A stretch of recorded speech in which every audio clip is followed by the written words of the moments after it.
Hey guys, what's up? Welcome back to my channel. இந்த வீடியோல உங்களுக்காக கோலார்ல இருக்கிற ஸ்ரீ ராமலிங்கேஸ்வர சுவாமி கோயிலுக்கு தான் நம்ம வந்திருக்கோம். இந்த கோயில் வந்து ஒரு ப்ரொடெக்டட் மானுமெண்ட் ஏஎஸ்ஐ டிபார்ட்மெண்டால நல்லபடியா மெயின்டெனன்ஸ் பண்ணி இது பாதுகாத்துட்டு வராங்க.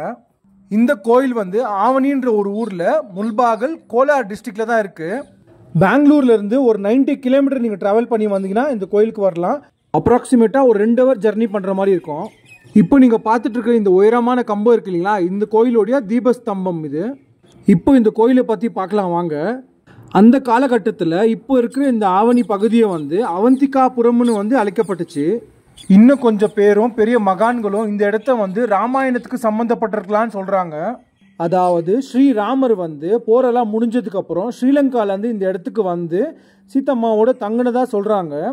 அதுக்கப்புறம் சீத்தம்மா வந்து ராமர்கிட்ட இருந்து பிரிஞ்சு வந்து இங்கே இருக்கிற இந்த ஆவணி பெட்டால வந்து வால்மீகி மகரிஷியோட ஆசிரமத்தில் வந்து லவகுஷாவை வந்து பெற்றெடுக்கிறாங்க.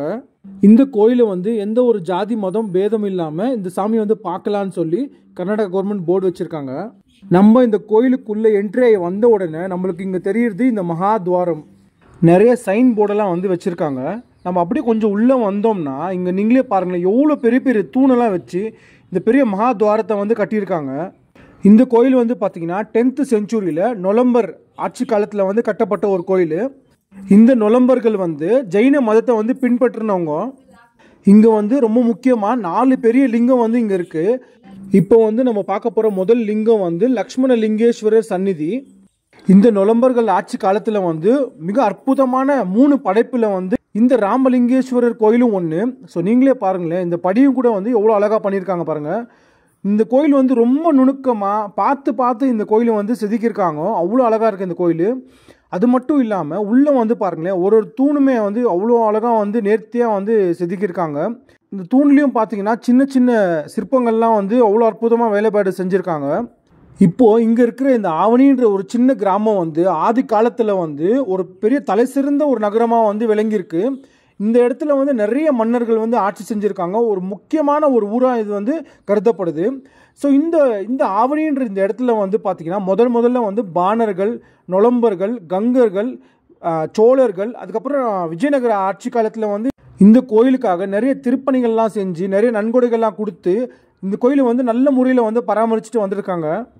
இந்த கோயிலுடைய மேற்கூரையில் வந்து பார்த்தீங்கன்னா அஷ்டதிக் பாலகர்களுடைய சிற்பத்தை வந்து வடித்து வச்சுருக்காங்க. ஸோ அவ்வளோ அழகாக இருக்குது. இங்கே வந்து நம்மளுக்கு சரியாக தெரியல, உங்களுக்கு வந்து அடுத்த சந்நிதியில் வந்து நான் கிளியராக வந்து உங்களுக்கு காமிக்கிறேன். ஸோ அது மட்டும் இல்லாமல் இங்கே வந்து ரொம்ப முக்கியமாக வந்து இங்கே இருக்கிற இந்த சிவபெருமான் வந்து அவ்வளோ அற்புதமாக இருப்பார் பார்க்குறதுக்கு. ஸோ இந்த மாதிரி சிவபெருமானை நீங்கள் எங்கேயுமே பார்த்துருக்க மாட்டீங்க, அவ்வளோ அழகாக இருக்கார். இந்த சிலைகளை எல்லாமே வந்து பார்த்திங்கன்னா ரொம்ப நுணுக்கமாக பார்த்து செஞ்சுருக்காங்க. எப்படி ஷைனிங் அடிக்கிது பாருங்களேன், பாலிஷ் பண்ண மாதிரி இருக்குது இந்த சிவலிங்கம். அப்படியே நம்ம வெளியே வந்தோம்னா கருவறைக்கு பக்கத்துலேயே வந்து பார்த்திங்கன்னா சப்த கன்னிகளுடைய சிலைகள் வந்து இங்கே வச்சுருக்காங்க. ஒரு சிலையும் வந்து தனித்தனியாக வந்து செதுக்கப்பட்டது. ஸோ ரொம்ப அழகாக வந்து செஞ்சு வச்சுருக்காங்க பாருங்கள். அதுக்கு பக்கத்துலேயே வந்து பார்த்திங்கன்னா சூரிய பகவானுடைய சிலை வந்து இங்கே இருக்குது. ஸோ இந்த சிலை வந்து ரொம்ப வித்தியாசமாக இருக்குது. இந்த மாதிரியான சிலை வடிவம் வந்து நொலம்பர்கள் ஆட்சி காலத்தில் தான் நம்ம பார்க்க முடியும். இந்த கோயிலில் இருக்கிற ஒரு தூணை வந்து பாருங்களேன், இந்த மாதிரி வட்ட வடிவிலான இந்த ஒரு தூண் அமைப்பு இருக்கு இல்லைங்களா, இந்த மாதிரி டிசைன் வந்து முக்கியமாக நொலம்பர்களும் கங்கரசர்கள் காலத்தில் வந்து கட்டப்பட்டது. இந்த மாதிரி பிரம்மாண்டமான இந்த படைப்பு வந்து வெறும் 3 கோயில் மட்டும் தான் கட்டியிருக்காங்க நொலம்பர்கள். இந்த கோயிலுக்குள்ளே வந்து பார்த்திங்கன்னா ரொம்ப அமைதியாகவும் ரொம்ப மன நிம்மதியாகவும் இருக்கும். ஸோ இந்த கோயிலுக்கு வந்து பார்த்திங்கன்னா நீங்களும் உணர்வீங்க. இப்போ நம்ம பார்க்க போகிற சந்நிதி வந்து ரொம்ப முக்கியமான ஒரு சந்நிதி. ஸோ இந்த சந்நிதி வந்து ஸ்ரீ ராமலிங்கேஸ்வரர் சந்நிதி. இந்த கோயிலுடைய முக்கியமான ஒரு இடமா இருக்குது. இந்த இடத்துல இந்த கோயிலுக்குள்ளே தான் வந்து பார்த்திங்கன்னா ரொம்ப முக்கியமான ராமலிங்கேஸ்வருடைய லிங்கம் வந்து இருக்குது. இந்த கோயிலுக்குள்ளே வந்து கேமரா அலோ இல்லை.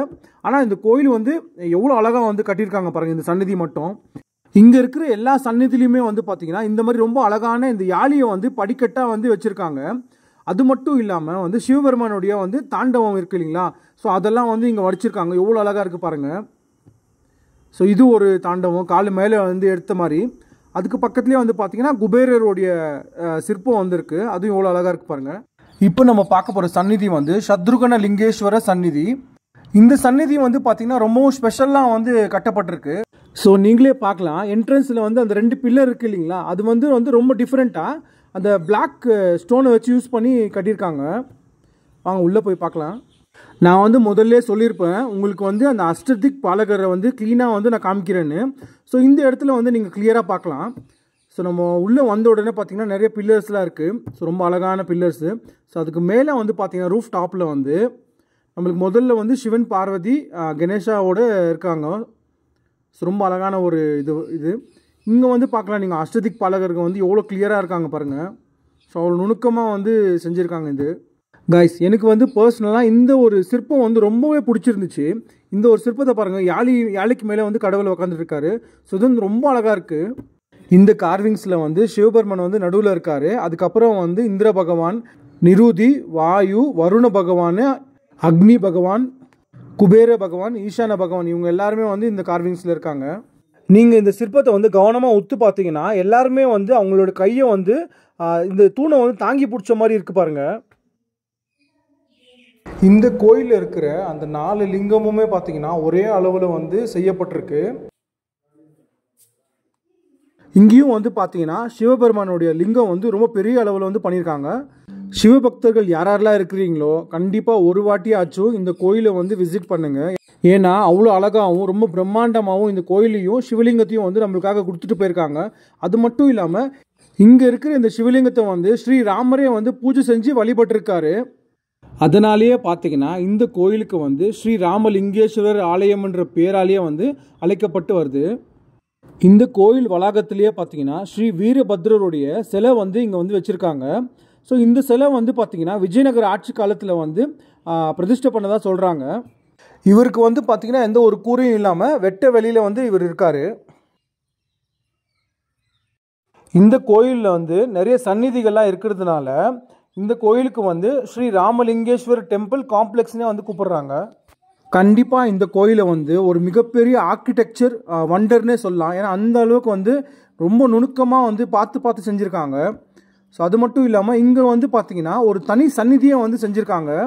இங்கே வந்து பார்த்தீங்கன்னா ஒரு விண்டோ, அதாவது ஒரு ஜன்னல் அமைப்பு இருக்குது. அதில் வந்து பார்த்தீங்கன்னா சிவபெருமான் வந்து ருத்ரதாண்டவம் ஆடுற மாதிரி ஒரு காட்சி வந்து இருக்குது. ஒரு சிற்பியோட மிக அற்புதமான ஒரு படைப்புன்னே சொல்லலாம். இதில் வந்து பார்த்தீங்கன்னா 2 ஹோல்ஸோட இந்த ஜன்னலை வந்து அமைச்சிருக்காங்க. இதே கோயில் வளாகத்தில் வந்து பார்த்தீங்கன்னா பின்னாடி பக்கம் வந்து விநாயகருக்கு வந்து ஒரு சந்நிதி வச்சுருக்காங்க. ஸோ இதுவுமே வந்து ரொம்ப அழகாக வந்து செஞ்சு கொடுத்துருக்காங்க.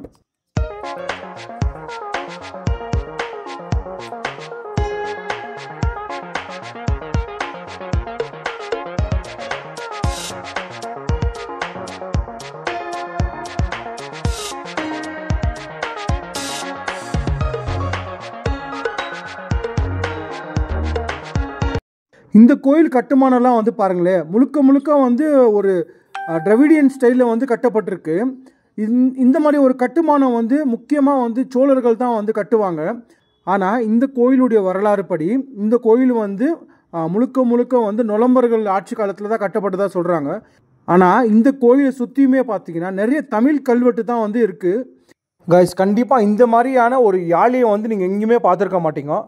அதுக்கு மேலே வந்து பார்த்தீங்கன்னா ஜெயின மதத்தை சேர்ந்த ஒரு மகானுடைய சிற்பத்தை வந்து செதுக்கி வச்சுருக்காங்க. ஆனால் ரொம்ப முக்கியமாக வந்து இந்த கோயிலை சுற்றியுமே வந்து பார்த்தீங்கன்னா முழுக்க வந்து தமிழ் கல்வெட்டு தான் நிறைய இருக்குது. இந்த கல்வெட்டு பற்றி இன்னும் சில பேர் என்ன சொல்கிறாங்கன்னா இந்த கல்வெட்டெல்லாம் வந்து இந்த கோயிலுக்கு தேவையான திருப்பணிக்கான நிறைய தான தர்மங்களை வந்து செஞ்சது, இந்த கோயிலுக்காக நிறைய நிலங்களை வந்து எழுதி கொடுத்துருக்காங்க.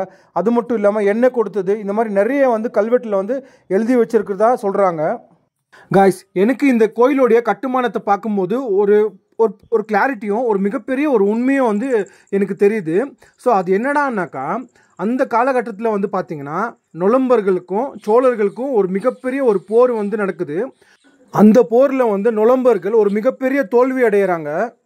அந்த மிகப்பெரிய ஒரு போரில் சோழர்களுக்கு வந்து கிடைச்ச வெற்றியை வந்து அந்த ஊர் மக்கள் வந்து பெரிய அளவில் வந்து எதிர்த்து மிகவும் கோபமடைஞ்சாங்க. அதனோட விளைவாக வந்து அந்த மக்களுடைய ஆதரவு கிடைக்கிறதுக்காக வந்து இந்த கோயிலை வந்து 2 கட்டுமானமும் சேர்ந்து இருக்கிற மாதிரி கட்டியிருக்காங்க. நீங்கள் நல்லா கூர்ந்து கவனிச்சிங்கன்னா உங்களுக்கு புரியும். இது வந்து நுளம்பர்களதும் டிராவிடியன் அதாவது சோழர்களதும் வந்து கட்டுமானம் வந்து இருக்கும். இது வந்து பார்த்தீங்கன்னா முற்றிலும் என்னுடைய கருத்து மட்டும்தான். ஸோ இது வந்து நான் புரிஞ்சுக்கிட்ட வரைக்கும் நான் சொன்னதில் ஏதாச்சும் குற்றம் குறை இருந்தாக்கா என்னை மன்னிச்சுக்கோங்க.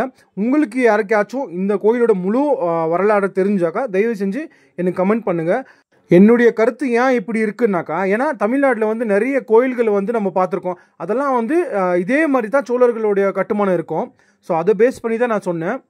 நீங்களே பாருங்களேன் இந்த கோபுரம் எப்படி இருக்குன்னு. தஞ்சாவூரில் இருக்கிற கோபுரம் மாதிரியே இருக்குது பாருங்கள். ஸோ இந்த வீடியோ வந்து யாருடைய மனதையும் வந்து புண்படுத்துறதுக்காக நான் சொல்லலை காய்ஸ். இப்போ நீங்கள் பார்க்குறீங்களா, இது வந்து ஆவணி பெட்டா மேலே இருக்கிற ஒரு கல் அமைப்பு. இது வந்து ஆஞ்சநேய பகவான் வந்து பொழுதுபோக்குக்காக இந்த கல்லெல்லாம் வந்து ஜோடிச்சு வச்சதான் வந்து இந்த ஊர் மக்கள் வந்து சொல்கிறாங்க காய்ஸ். இந்த கோயிலில் வந்து ஒரு நந்தி மண்டபம் இருக்குது. இங்கே இருக்கிற நந்தி பகவானை மட்டும் நீங்கள் பாருங்களேன், எவ்வளோ அழகாக இருக்காருன்னா. இந்த நந்தி வந்து பார்த்தீங்கன்னா ரொம்பவும் அழகாகவும் ரொம்ப அபூர்வமான ஒரு நந்தியாக இருக்குது. ஸோ நீங்களே பாருங்களேன் அந்த நந்தி பகவான் எப்படி இருக்காருன்னு. ரொம்ப பளபளப்பாக ஷைனிங்காக, ஸோ அவ்வளோ பர்ஃபெக்டாக இருக்கார் இந்த நந்தி பகவான்.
இதே கோயில் காம்ப்ளெக்ஸில் வந்து பார்த்தீங்கன்னா ஒரு சதுர வடிவிலான ஒரு சிவலிங்கம் வந்து இருக்குது. இது வந்து ரொம்ப பழமையான ஒரு சிவலிங்கமாக இருக்குது. இந்த லிங்கம் வந்து பார்த்தீங்கன்னா ஒரு சாஞ்ச நிலையில் வந்து இருக்குது. இதை வந்து சரியான முறையில் வந்து நிறுத்தி வச்சு பராமரிச்சாங்கன்னா ரொம்ப நல்லாயிருக்கும். இது மட்டும் இல்லாமல் இந்த கோயில் வளாகத்துக்குள்ளே வந்து பார்த்தீங்கன்னா நிறைய சிவலிங்கங்கள் வந்து இருக்கிறாங்க. இந்த சிவலிங்கம்லாம் வந்து பார்த்தீங்கன்னா ஒரு காலகட்டத்தில் வந்து வைக்கப்பட்ட ஒரு சிவலிங்கமாக இருக்குது.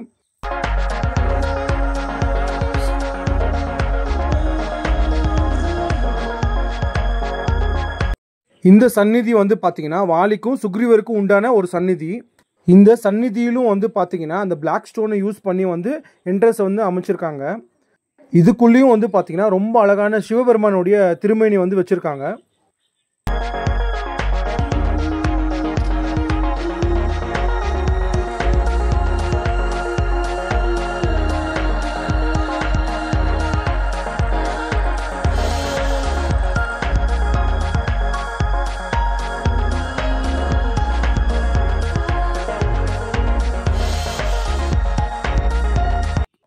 காய்ஸ் இந்த தூணை வந்து பாருங்களேன், இது வந்து ரொம்பவும் முக்கியமான ஒரு தூண். ஏன்னா இந்த தூண் வந்து பார்த்தீங்கன்னா நுளம்பர்கள் வச்சது.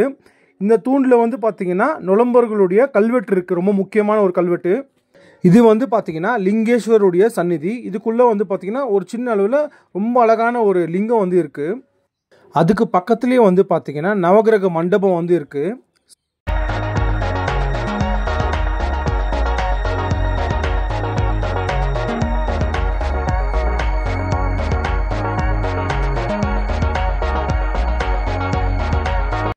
காய்ஸ் இந்த காமாட்சி அம்மாவுடைய சந்நிதியில் வந்து ரொம்ப முக்கியமான ஒரு விஷயம் இருக்குது. அது என்னன்னு தெரியுதா உங்களுக்கு? இது வந்து பார்த்தீங்கன்னா விஜயநகர பேரரசோடைய ஒரு சின்னம், அதாவது முத்திரை இங்கே வந்து பொறிச்சிருக்காங்க. இந்த மாதிரி நிறைய மன்னர்கள் வந்து அவங்களுடைய ஆட்சி காலத்தில் வந்து இந்த கோயிலுக்காக நிறைய திருப்பணிகளை வந்து செஞ்சு கொடுத்துருக்காங்க. ஸோ அதோட ஒரு பெரிய சாட்சியாக தான் இந்த சின்னம்லாம் இருக்குது. இதுதான் வந்து பார்த்தீங்கன்னா காமாட்சி அம்மாவுடைய சந்நிதி. இந்த சந்நிதி வந்து ரொம்ப முக்கியமான ஒரு சந்நிதியாக வந்து இருக்குது. ஏன்னு கேட்டிங்கன்னா இந்த மண்டபத்தோடைய என்ட்ரன்ஸில் பாருங்களேன், 2 தூண்கள் வந்து ரொம்ப வித்தியாசமாக இருக்குது. இந்த நடை வந்து சாத்தி இருந்துச்சு. உள்ளே வந்து பாருங்களேன், அம்மா வந்து ரொம்ப அற்புதமாக வந்து காட்சி அளிக்கிறாங்க. இது வந்து பார்த்தீங்கன்னா முருகப்பெருமானுடைய சந்நிதி. இந்த சந்நிதியை வந்து என்ட்ரன்ஸ்லேயே வந்து அமைச்சிருக்காங்க.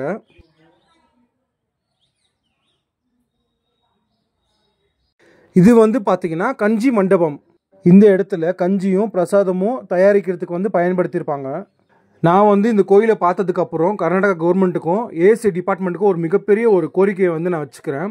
ஸோ இந்த கோயிலில் வந்து இருக்கிற எல்லா கல்வெட்டையும் வந்து முறையாக வந்து படியெடுத்து இந்த கல்வெட்டு சொல்கிற பாடத்தை வந்து எல்லாருக்கும் புரிகிற மாதிரி ஒரு பெரிய போர்டு இந்த கோயிலே வச்சாங்கனாக்கா ரொம்பவும் வந்து பயனுள்ளதாக இருக்கும். காய்ஸ், இந்த கல்வெட்டுக்கு மேலே வந்து பாருங்களேன், லைனாக வந்து புலிகளுடைய சிற்பத்தை வந்து செதுக்கி வச்சுருக்காங்க. இங்கே இருக்கிற ஒரு புலி சிற்பமும் வந்து டிஃப்ரெண்டான எமோஷனை வந்து காமிக்கிற மாதிரி பண்ணியிருக்காங்க. காய்ஸ், இந்த இடத்துல கொஞ்சம் கவனமாக பாருங்கள். இந்த தமிழ் கல்வெட்டுக்கு மேலே வந்து ஒரு கன்னட லிபி, அதாவது கன்னட கல்வெட்டு வந்து பொறிச்சு வச்சுருக்காங்க. ஸோ இதோட கல்வெட்டு பாடம் என்னன்னு நம்மளுக்கு தெரியல.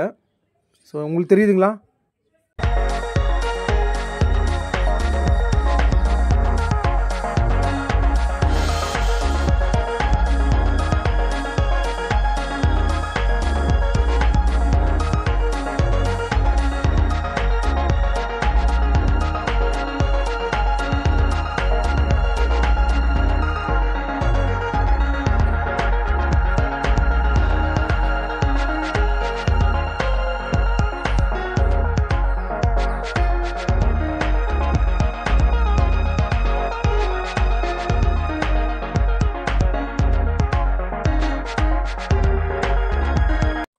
இந்த இடம் வந்து பார்த்தீங்கன்னா ஒரு யாகசாலையாக வந்து பயன்படுத்தியிருக்காங்க.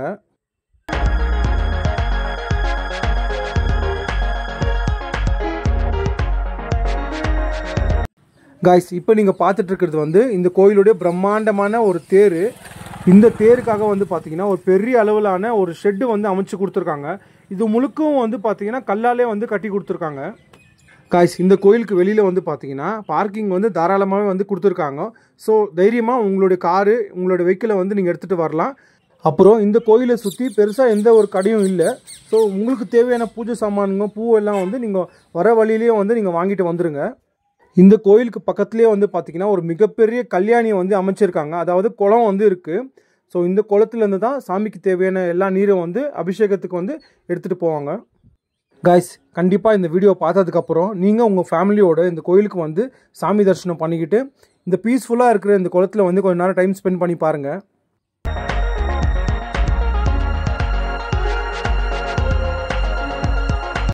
அப்படியே கொஞ்சம் முன்னாடி வந்தீங்கன்னா ரொம்ப பழமையான நாக சிற்பங்களை வந்து வச்சுருக்காங்க. அதுக்கு பக்கத்துலேயே பார்த்தீங்கன்னா இன்னொரு பழமையான ஒரு லிங்கம் வந்து இருக்குது. ஸோ பெருசாக எந்த ஒரு பராமரிப்பும் இல்லை.